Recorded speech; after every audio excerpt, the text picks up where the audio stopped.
Welcome to the Cyber Rants Podcast, where we're all about sharing the forbidden secrets and slightly embellished truths about corporate cybersecurity programs. We're ranting, we're raving, and we're telling you the stuff that nobody talks about on their fancy website and trade show giveaways, all to protect you from cyber criminals. And now, here's your hosts, Mike Rotondo, Zach Fuller, and Lauro Chavez. Hello and welcome to the Cyber Rants podcast. This is your co-host Zach Fuller, joined by Mike Rotondo and Lauro Chavez. And today we are talking about wireless penetration testing. Why? Because it's awesome. But before we do that, Mr. Rotondo, you're up. Hello and welcome to Cyber Rants headlines. As vaccine mandates spread, so do vaccine scams. There's an article about how since COVID-19 vaccines have been readily available, there have been scammers looking to profit from it. And this is off the dark web. You can get, according to Checkpoint, vaccine passports on sale for $250, fake COVID tests $25, vaccine doses for $500 to $1,000. And then there's been an increase in vaccine advertisement on the dark web for over 300%. But lately, cyber criminals have tried another way to defraud. They're sending an official email just to be a service to receive a new vaccine passport, and threatens if you don't respond immediately, it could be 12 months before you receive another invitation. It's a phishing email. It's asking for a ton of information. So be careful with that. Just watch out. Cyber criminals are going to profit anywhere they can. Since it's close to Halloween, I thought this was important. Ransomware attack disrupts production at Ferrara Candy, makers of Brock's candy corn. Yep, cyber criminals are trying to destroy Halloween. Chicago-based Ferrara Candy Company, which makes Brock candy corn, was hit by a ransomware attack that disrupted production earlier this month, but the hack shouldn't affect supplies of its Halloween treats. So we got lucky on that one. Accenture, consulting company and security company, ransomware attack breached proprietary data. Accenture has confirmed irregular activity in its IT network last quarter, which was discovered in August, resulted in a breach of sensitive information. It appeared apparently to decline to pay its attackers, leading all of the stolen data eventually get dumped online. So can I point something out? I love that term. They've confirmed that irregular activity has occurred. That's great. That's a very nice way of sugarcoating a cyber attack. Yeah, it doesn't sound bad at all, does it? No, there was just some irregular activity. We'll be back to our normal programming. You know, Mr. Johnson, you have an irregular heartbeat. And I'm sorry, Mrs. Johnson, he's passed away.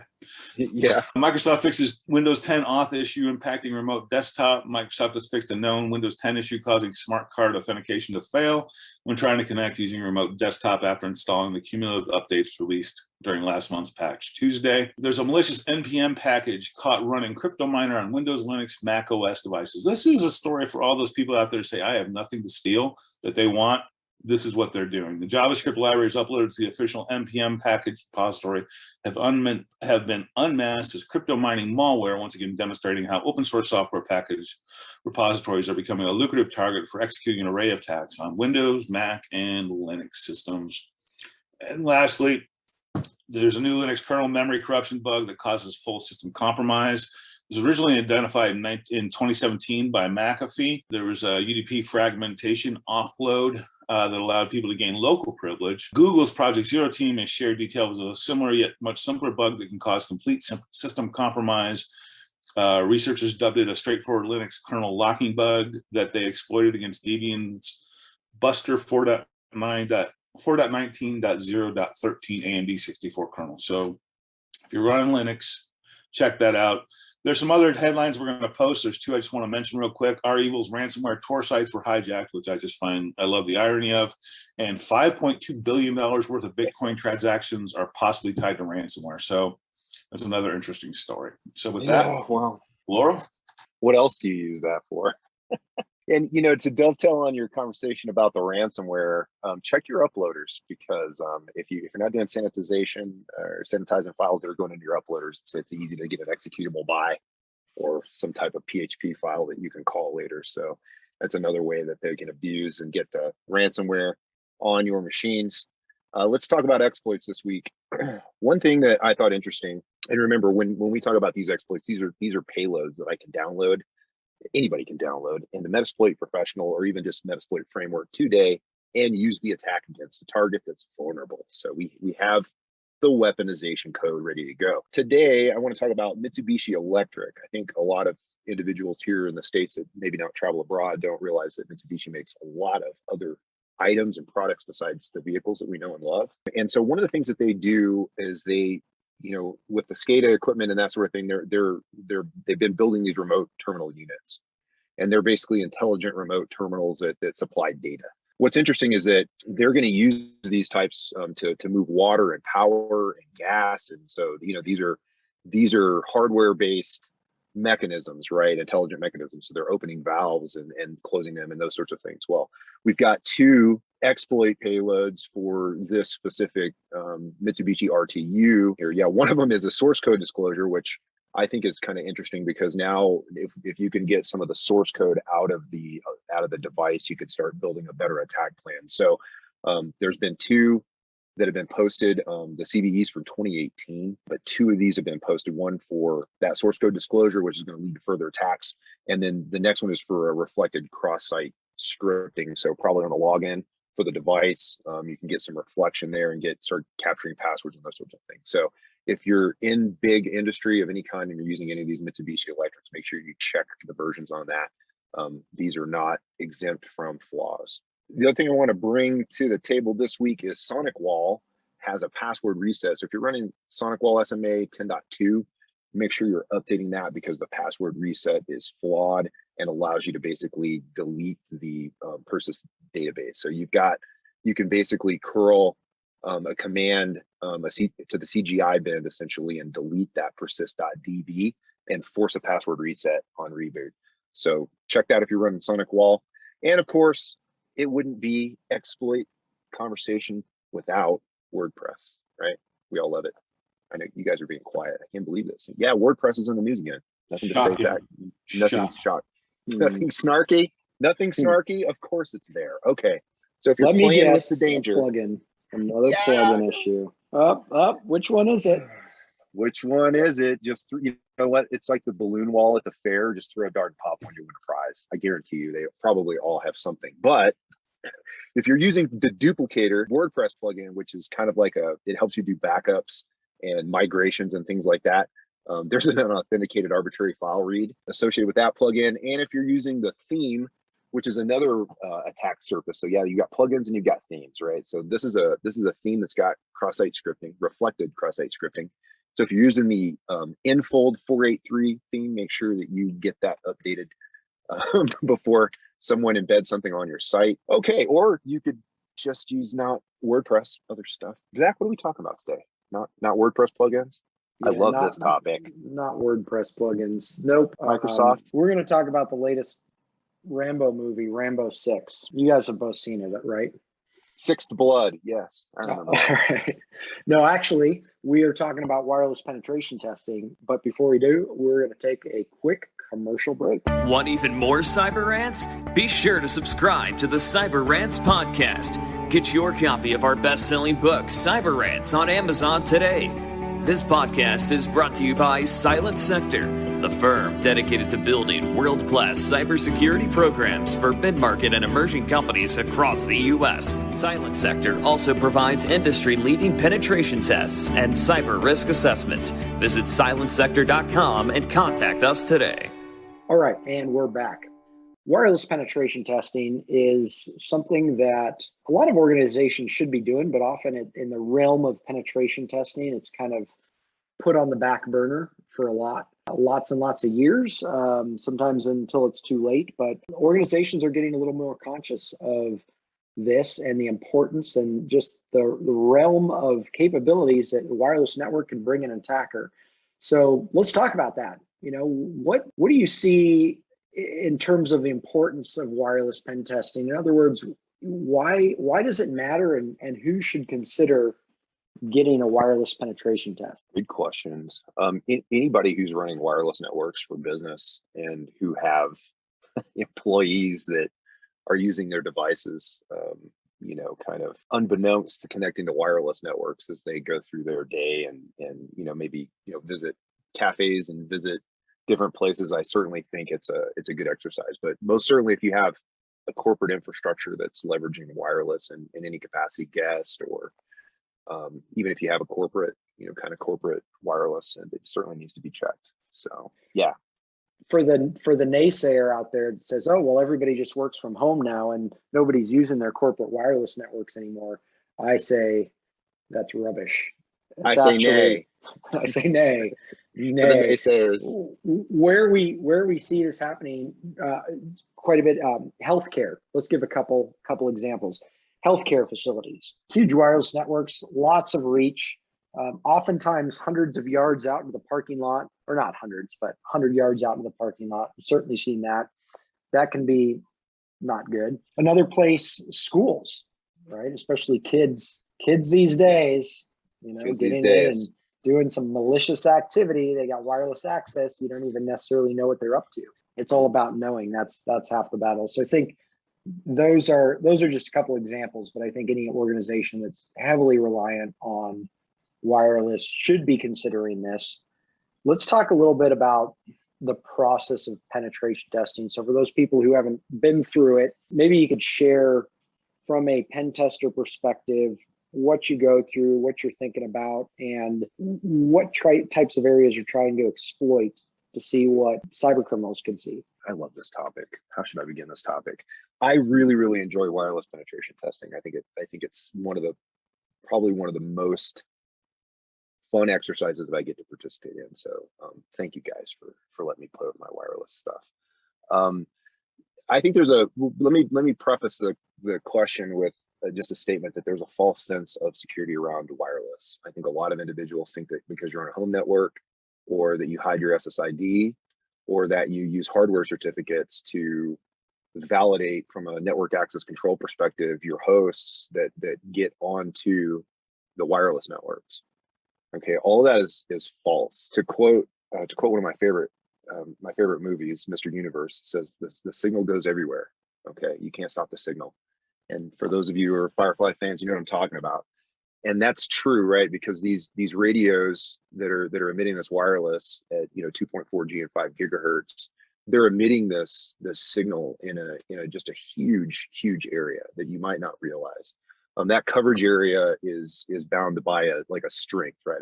We reference it by decibel, right? Because it is a signal-based data capture, right? So we're going to measure in decibels. But I think the common things that I see are, again, that kind of false sense of security where they believe that they've locked things down with certificates, and they've hidden the SSID, and they have strong authentication. And unfortunately that's only half of the security for wireless. And so the common things that I think really matter from a process perspective is really you just need to be in proximity to users of a wireless infrastructure, or within radio range of the wireless infrastructure's emission outside of the building, right? Where we call that tuning, right? Where Zach, you were talking about, it's 100 yards out into the parking lot. That just means what happens is that the IT infrastructure will get, because you'll do this kind of mesh, right? And you kind of know how many access points you need for the square footage of your building and how many people you have in different areas. What'll happen is that number needs to probably be maybe it's like 50 or 60 access points for your building size,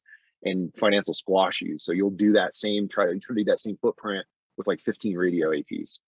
And so you'll boost the signal to get better coverage for the gaps, and those ones that are close to the edge are getting pushed out of the building and out into the parking lot where they have a really, really good signal rating, where we can still pick up the wireless, and we know that patrons are going to be sitting probably in their cars for lunch, surfing on the guest network, things like that. But process, we start with an internal test, and that really just kind of involves getting positioned in the inside of your building someplace. Sometimes if it's a large building, we'll move to 2 or 3 different locations, from the outside edge of the building in a cubicle to maybe like a conference room. And then the second part is really an external. They used to be referred to as war driving. I don't really like that term. It's more of like fishing. I don't really drive. I sit. So I sit and fish, right? And it's really just a waiting game. And so both cases, right? I think for the internal wireless fishing and the external wireless fishing, right? From the penetration test perspective, those are just waiting games. It's a guaranteed you're going to catch something. You just it's just a matter of time. Sometimes that happens in minutes, seconds. Sometimes that happens in 30, 40 minutes before something comes along. but you will pretty much always guarantee to catch a fish. But that's really kind of the process. Did that help, Zach? Was that too much? Is that too little? That's great. I mean, I think it's right on. I mean, just to kind of add some detail, I mean, it really is a process of going through, sitting in different locations in the building. Generally for this, it's not, you're not sneaking in or anything. People know that you're there. You're going in and you're sitting, trying to get signals from other people's devices, get them connected, and then, like you said, sitting in the parking lot, right? Driving around different spots, seeing how far out you can get signal. And what we do is create maps of the signal and show people from basically an aerial imagery of their building where we're getting signal from several different locations outside of that. And that's pretty amazing when you see how far these signals can reach. A lot of times in other buildings. The other cool thing that I'll mention that I've seen is the massive amounts of wireless networks that are out there that can be picked up. That often the companies don't even know that these are there, that they're in the same space as their own environment, and then people's own individual wireless networks that they're broadcasting within the company. So there's a lot of really cool information that you can gather, and it's kind of funny. You always see there's always like a Batman SSID out there somewhere. That one seems to be common. There's some pretty funny names. People get creative with it. Yeah, they really do. Maybe it'll help a little bit to talk about how we use this technology against everybody who's using it for daily business purposes. So I'll just, again, we're technology agnostic, but I'm certainly going to call the technology we use here. So we have a Wi-Fi pineapple. We've got a couple nanos and a tetra, and you have two Wi-Fi pineapples. Yeah, we do. Want mine back? Yeah. No, you can't. I have allocated that for other purposes. I have justifiably taken that. No, I need to give you the pineapple back. Yeah, no. Note to those pen testers out there: don't loan your Wi-Fi pineapples to people. They just never come. It's like loaning books. You're never going to see them again. I've got your book too. They're all taken care of. I promise. They're being used greatly. The book I only read once. It's kind of like loaning somebody a pistol for a murder, right? I mean, then so Laura's got your Wi-Fi pineapple. Who knows where? Yeah, with that serial number stamped right on it. Exactly. Right to Mike. Goes back to the purchase order for Mike Rotondo. Yes. I'm not going to leave my own pineapple in this environment. I'll leave Mike's. Exactly. Now you guys know what's going on. Okay, so if you're not familiar with the Hack 5 Wi-Fi pineapple, it is just a very, very well put together device for assessing wireless networks and building an attack surface on a wireless network. And so what I think a lot of, some of the signal guys know this, but wireless technologies emit a beacon, okay, for 802.1 and for any of your 2.4 or 5Gs, you're going to have a beacon request that's going to go out, okay? And so typically that beacon request is going to carry like a public thing with an SSID, right? So that people can find that your wireless network is on. But you can hide that. You can say, I don't know. I'm going to hide, just like you can change your web port. I'm going to change my port, put it on 40,000. No one's ever going to find it. Anyway, so it's security through obscurity is really what it is, right? You're going to hide your SSID, but the APs and the devices have to make a beacon request out. Okay, these radios intercept that beacon, and so they know that there's a hidden network here and it's got clients on it. And then after several beacon requests, I can find out what the SSID is for that. But it doesn't matter. Like, I don't need to know the SSID. And I think that's I think there's a misunderstanding around how the wireless testing works, is that a lot of times I'm not going to use your wireless network to break into your network and get access to your database and make an administrator account. That's really not how this process works. In a perfect world, sure. But there's a lot of segmentation that engineers have gone through a lot of trouble to put in place to build, kind of a defense in depth strategy around implementing wireless, because they've heard of this sort of stuff, right? So there's a different attack methodology we use. We essentially don't need to break onto your network. We lure all of your wireless users off of your network onto our network, which is now mimicking yours. And so there's a deauth request that is frequently used in this infrastructure to basically offload wireless hosts.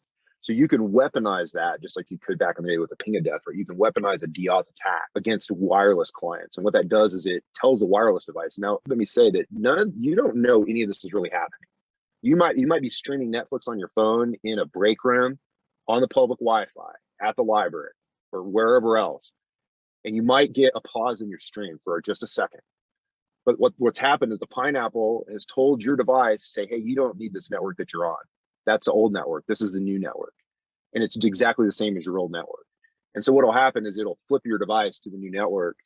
And there's some crafty little things that we can do at that point. Now, the nature of our work, again, is not to break glass and to clean up glass, right? We're simply pointing out that there's a window there and we have a ROC. The intent and all of that is in the details of the code and the details of the testing that demonstrate that if you threw the rock at the window, it's 99% probably going to shatter. We're going to be replacing the window. So we don't like to go that far and pull data and break things, but we get right on the edge of that line, right? So Zach said, we're not going to be dressed in black with backpacks and face paint and the middle of the night sitting it's just not how this works, right? We're professionals. We get a permission. We're usually escorted by the IT, individuals or IT security individuals at the client site. And then we're noticed by physical security as we're doing our driveway. We're telling them our license plate. We're giving them the identification of our vehicle. How many of we have the visitor badge, the whole bit, right? This is all done during daylight hours. It doesn't matter, right? You could be doing it at any time, but we choose to do that when the clients during business hours. So but the same data holds true. And so essentially by building in other types of essentially snare traps like a certificate authority, so maybe, or a capture portal, which is what we've done lately, right? You can apply a lot of tools to the Pineapple. So PHP, it does captive portals. So now you can do a really simple captive portal where if it's an Android device or even if it's an iOS device, it'll switch over and it'll pop the captive portal on the device and say, whoops, we're sorry. You just lost connecting to your company's Wi-Fi network for whatever reason. Could you please re-enter your guest Wi-Fi password? And so we offer an opportunity of learning there. And in malicious scenarios, that certificate and the other types of captive portals can be used to capture all in-stream data. So when your mobile device is in your pocket or in your purse or in your desk and you've left apps open, like your bank app, or maybe you're on Blink, or maybe you've got Reddit open, or maybe you've got Twitter open, all those apps are open and they're doing a refresh every so often, right? They're gonna replay that token back out to the app server and re-authenticate your connection so that when you go back in there and click on the app, you don't have to log in again. Some of them have some session-based things, they're gonna log you out, but a lot of them are gonna try to keep that session alive. So if you get swung to my Pineapple, the certificate's in place, now we can break the traffic. We can see all of the data coming through the web. So the TLS session that you have set up with Twitter and everything else no longer matters. We're capturing that data. We can replay that back to Twitter, back to Reddit, back to your bank.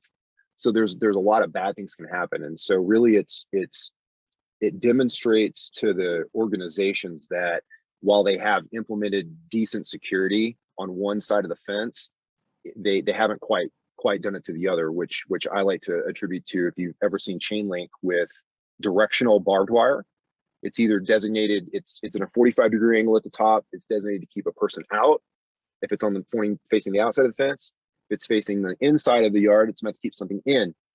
That is essentially how this works. You've applied security in your internal network, but the barbed wire is 45-degree angle. So if you come from the other side, you can climb over without any worry of getting pricked, right? So there's two sides to the security of wireless. And I think that most all the organizations that we serve and that we've served in the past are they're technicians, and not to any fault, right? I mean, the whole reason we do this is we learn to be better together, but they've only really considered the condition of protecting that one side of the fence, right? And so they've only got hardened controls on the inside, so you can't really abuse the internal technologies, but they don't have protections in place to prevent this type of activities from occurring with this device, and also awareness and training for the users and the user devices to be lured off of their corporate networks onto a faked clone network. That was probably a lot, Zach. I should probably be quiet now. No, that was outstanding. We could just transcribe that and you have a book on wireless pen testing. That was pretty I don't know thorough. about that, I appreciate but yes, I hope that paints a good picture though, right? So it's not, what I'm trying to describe essentially, it's not us trying to use your wireless technologies to break into your own network. I can get one of your patrons on my wireless network and get their password, and then I can log in as them and then have pivot access from there, right? So even with hardware certificates and those types of things, there's still a lot of vulnerability surface with wireless. You can certainly secure it, and you can certainly tune your radios down, and you can certainly enable modules that will prevent and contain devices like the Wi-Fi Pineapple. Now, these things in the past, and Mike, I think you probably know about this, is that when Cisco came out with some of their first wireless stuff, you could suppress rogue devices to the point where it almost burned the chip out. But no boss would ever let us turn it on. Never. We never got to turn that on. We only got to basically go get the log file that something was there and a heat map, and then go try to find it.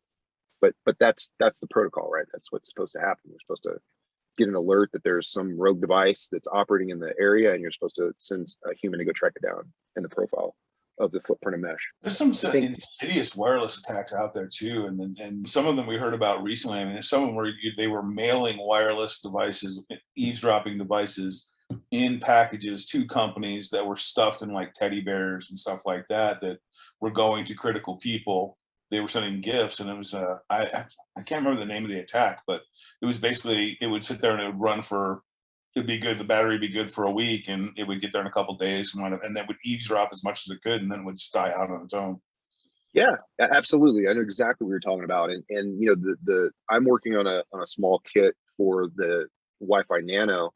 Yeah. To go with a lithium battery out of like an 18-volt battery out of like a Milwaukee drill, right? I'm trying to do the down stepping for it so that you just got this like incredibly long duration, like maybe like I'm hoping I can get like 3 or 4 weeks out of it. Probably not realistic, but all that'll fit in you can put all this in a small box, like the size of a Mac Mini. And just like you said, you can put these in various places no one would know. You can take them to tool shops in an old toolbox and put it behind the building in some junk, and no one will ever look for it there.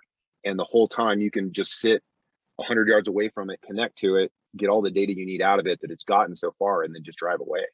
So, wireless is certainly it's certainly a double-edged sword as far as the. Yeah, of course, for the people gone to DEF CON, right? You see people walking around with the directional wireless antennas to get, reach for much, much longer distances. I mean, it's a real issue. And I think as we see more and more like what you're describing, essentially corporate espionage, it's a real thing, and it's happening all the time. There are a lot of people that want to see us fail as a country, and one of the ways they do that is by undermining the economy and doing these types of activities. So very real thing out there, definitely something to pay attention to.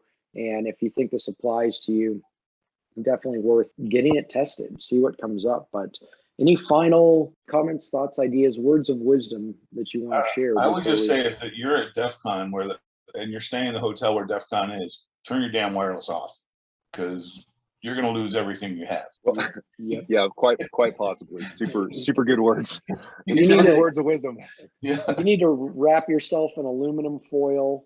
Yes. And turn off your phones and laptops. Just leave them at home. It's better not to even have that. Turn off your Bluetooth, turn off everything, because you are a target and nothing but a science experiment to people. I've been there many times. I've seen it. So, yeah. Yeah, be careful. Well, I guess just to add on to that, you be careful at home too, because all of these attacks can work just right out from the curb of your home too. If you're running wireless networks, we can, lure devices, like IoT devices, refrigerators, washer and dryers, your home network, you're at your home computers. My modus operandi is that when my devices are not being used by me in my hand, the wireless and all the Ethernets get turned off. So I'm not that computer nerd that's got 46 computers in his lab running and they're all turned on. And no, every one of my devices is off.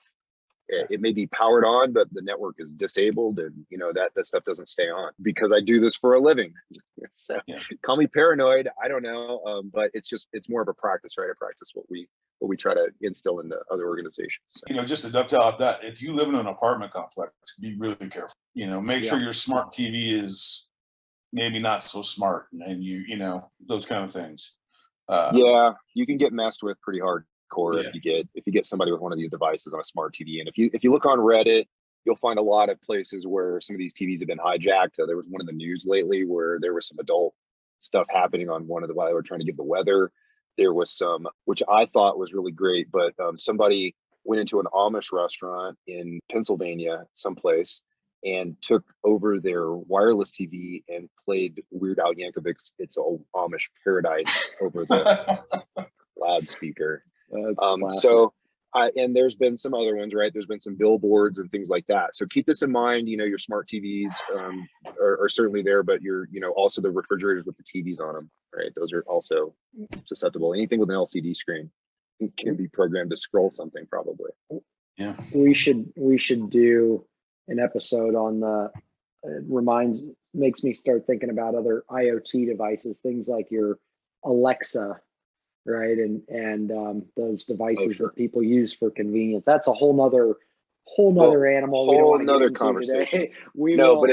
But before you go, I will say that in a recent murder case, they were able to tell when it wasn't a murder case, it was the recent spy case, right? The American spy scandal. They were able to determine when that individual's phone went onto airplane mode and at the exact location that it did. Keep that in mind. There's a lot to unpack there, and I think the government's had some pretty crazy capabilities for a long time. But that said, it's all classified, so we won't talk about it. Yeah, we don't talk about that. But thank you for listening. Go to cyberrantspodcast.com if you have any suggestions, ideas, questions about any of this stuff, and there's a web form there. Reach out to us, and we're happy to answer that. Be sure to subscribe if you're not already, and check out the book on Amazon. Thanks a lot, and have a great day. Pick up your copy of the Cyber Rants book on Amazon today. And if you're looking to take your cybersecurity program to the next level, visit us online at www.silentsector.com. Join us next time for another edition of the Cyber Rants Podcast.